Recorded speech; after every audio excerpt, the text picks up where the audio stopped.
Hello अस्सलाम वालेकुम दोस्तों। तो यार क्या हाल है। आज की इस वीडियो हम बैक टू बैक एलसी के रिगार्डिंग डिस्कशन करेंगे और जानेंगे कि ये कौन सी एलसी होती है। ठीक है, तो देखें, एक थोड़ा सा ब्रीफली आइडिया दे देता हूँ before we go into details के क्या होती है ये।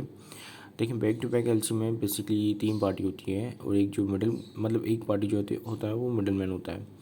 वो मिडल मैन के पास खुद का मैन्युफैक्चरिंग यूनिट नहीं होता, वो जस्ट ट्रेडिंग कर रहा होता है, कहीं से माल पकड़ रहा होता है और कहीं पे माल सोल्ड आउट कर रहा होता है। अब ये वो कैसे करता है, उसके पास एक इम्पोर्टर होता है, वो किसी और कंट्री में होता है, और एक एक्सपोर्टर होता है, वो किसी और कंट्री में होता है। वो इम्पोर्टर जो है वो एक्सपोर्टर को नहीं जानता, वो इम्पोर्टर जो है वो इस मिडल मैन को जानता है। वो फिर इम्पोर्टर जो है उस मिडल मैन से माल ख़रीदता है, और वो मिडल मैन किससे ख़रीदता है माल, वो ख़रीदता है एक्सपोर्टर से।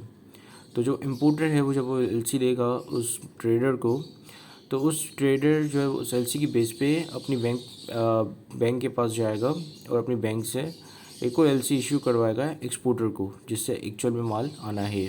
ठीक है, तो अब वो जो माल के लिए जो एलसी इशू होगी, जो ट्रेडर की जो बैंक है उससे, या जो इम्पोर्टर मिडल मैन है उसकी बैंक से जो इशू होगी एलसी, उसको हम कहेंगे बैक टू बैक एलसी।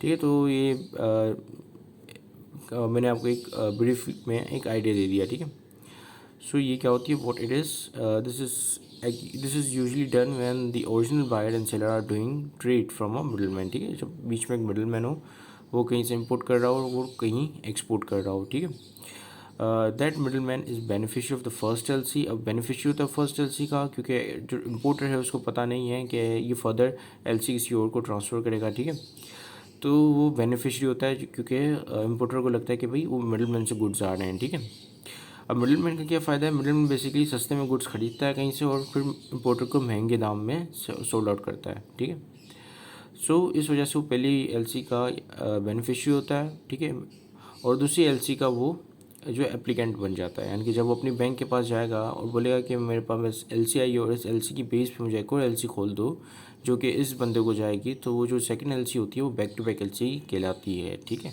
क्योंकि वो फर्स्ट एलसी की बेसिस पे खुल रही है। सो वो जो है एप्लीकेंट बन जाता है वो सेकंड एलसी का, which will be called as back to back LC. अब देखेंगे किस तरीके से काम करता है।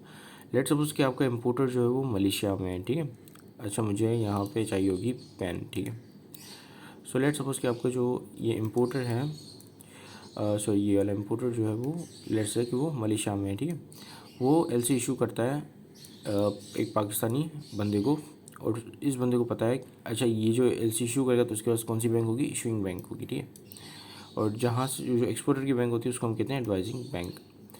अभी इसने जो है वो एलसी इशू की है। ठीक है, इसको हम यहाँ पे एलसी का लिख देते हैं, एलसी इशू की इस ट्रेडर को। ठीक है, अब इस एलसी की बेस पे जो है वो एक अदर एलसी इशू होगी जो कि जाएगी एडवाइजिंग बैंक को। ठीक है, जो कि एक्सपोर्टर है हमारा और वो रहता है आपका आई थिंक ओमान में। ठीक है, ये ओमान का फ्लैग है।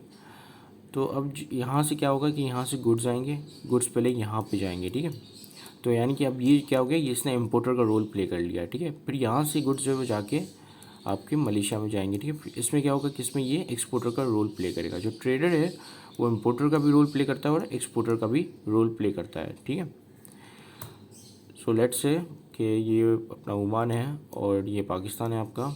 ठीक है, और ये आपका आ जाता है मलेशिया। ठीक है, तो अब क्या होगा कि पहले ओमान मलेशिया से आपका इम्पोर्टर था, इम्पोर्टर ने यहाँ पे पाकिस्तान में एलसी भेजी। ठीक है, तो फिर माल क्या होगा कि माल जो है पहले यहाँ से और यहाँ से LC back to back LC गई ओमान में। ठीक है, ओमान से माल गया पाकिस्तान, फिर पाकिस्तान से माल गया मलेशिया। ठीक है, तो ये बेसिकली पूरा मतलब बैक टू बैक एलसी का केस होता है। ठीक है, इसी के साथ ये वीडियो कंप्लीट होती है। Thank you very much for watching this video.